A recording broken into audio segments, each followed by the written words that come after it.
Hello, today Stephan Weber is with me as a visitor on my channel and he shows you something you can do within Birdbase. Yeah. Hello, I'm Stephan Weber. I'm a friend of Tarvin, and he helped me a lot with my new beginning channel. He is a very generous person. For me, it's a big honor to be his guest today because he is a YouTube guru. I really can say this. Yeah, you will very welcome. And So, what we'll see now? besides this, he is very nice. I'm folding in Birdbase. The Birdbase is called Birdbase because we can fold birds out of it, and we cannot fold just the crane.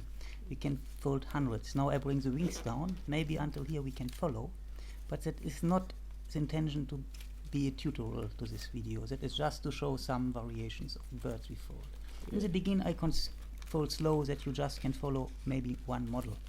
Yeah, so we started with on Birdbase. You can see it on many of my videos. I'll put a link in an annotation and something so you can follow this. But the intention of this video, like Stefan already pointed out, is to show you what you can do for metamorphosis with just one piece of paper and from one base. And now, what will be the first bird you will be folding, Stefan? A raven, and now I'm pulling the leg out. We have only one leg. We use a paper center as leg, the center of the paper. I always try to explain for which piece of the paper is good. Now we are locking the wings together that it does not open the model, and we forming the tail just in one move. Lock mechanisms are something you use very often. Yes, because a figure should not fall apart if it's ready. Now I proportion the tail, that means I bring it to the length. I think it's fine. But often you do in the beginning proportion mistakes. Me too. Maybe it's too short. I see the wings are longer than the tail, but now I do a trick fold. Inside reverse fold, I think, yeah. Yeah, first is very easy. But now I build up a small square, which I pop out later three-dimensional, to give the head a third dimension. Your famous 3D fold you often use to give your animals such a lively shape. Yeah, I think they are not my folds, the 3D folds, but I love to explain them, but all good folders are using them.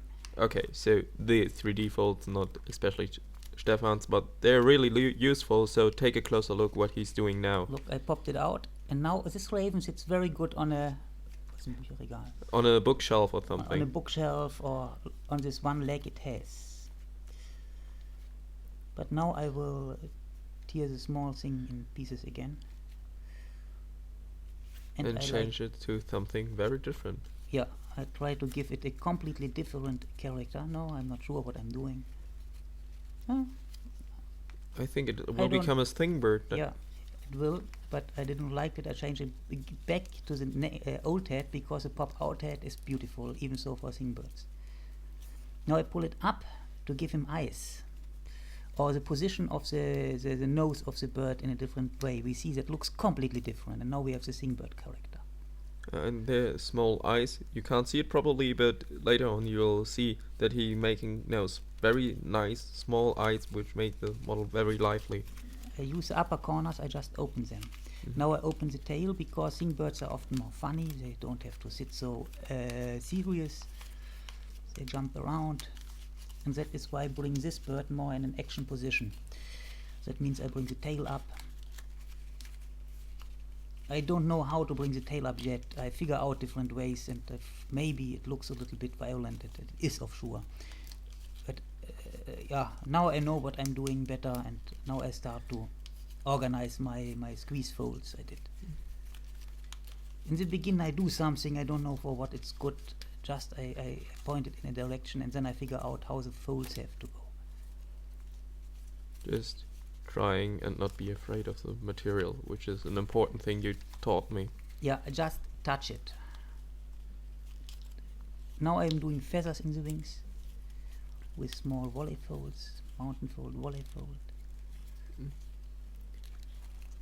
Oh yeah, they give really good character to and the wing. With these feathers we can bend the straight character of the wings. We can have a curve in the wing. I just do 3. Birds have 14 of, no, they have 30 feathers just in one wing, more or less. 24 to be precise. But in origami 3 are enough. Better to less feathers than too much. Now it is a playing bird in the sand. bringing the sand up into his feathers. Now I pull the one leg it has down, but I'm just figuring out that I win with these two corners by bringing the tail up 2 legs. You see on the sides these corners I'm touching. Now I press the center back in the model to use these other side corners as legs, because it's nicer to have the sitting bird with 2 legs. You see, 1 leg. 2. Indeed, yeah. I did not plan this. Sometimes it can happen by accident something beautiful. But we have just opened to that what happens with the paper. Just follow of more the paper than you will. That is maybe an aspect. Good pointer, yeah. Yeah, feel the paper, sense paper better. Don't force the paper, let the paper become the form by itself, yeah. And think how would you paint a bird, what you would make different, and maybe you can just put this away what is too much.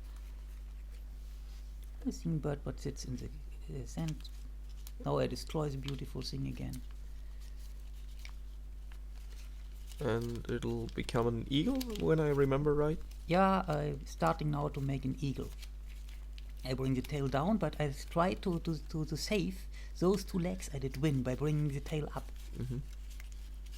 I save the legs because then I can sit it on something, on a glass or something. Yeah, I still have the legs. I'm folding the tail now under. The wings are free. I can fold all birds out of a Birdbase, but mostly I work, if I fold an eagle, I fold 5 or 6 models and I stay with one in the end, which is just the most characteristic. In the improvisation happens a lot what is not perfect, but I just like to show that we can improvisate in origami, same like in music. It's not just following diagrams, you can be creative in origami. It's an art, not following instructions. That is the idea, yeah. To bring life into the paper. The chest is very strong. It's a characteristic for an eagle. The big nose, the eyebrows, but the back head I still don't like. I will change it in the end, but maybe we don't see on this video. For me, the back head is too flat. What you're doing now? Are you changing the feet again? Yeah, that we can sit it on something. That it can sit on a book, on an open book, or on a glass or something.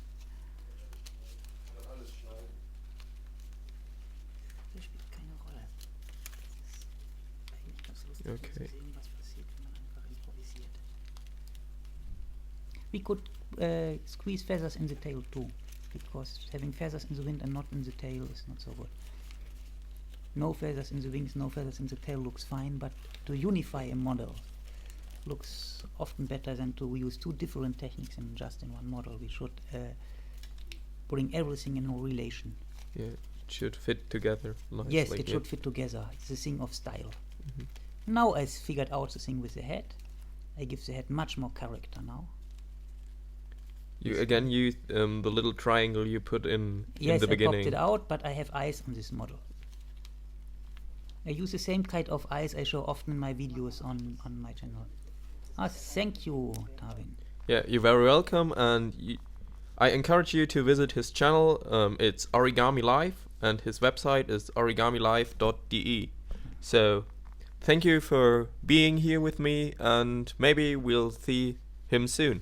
Yes, thank you very much. Goodbye.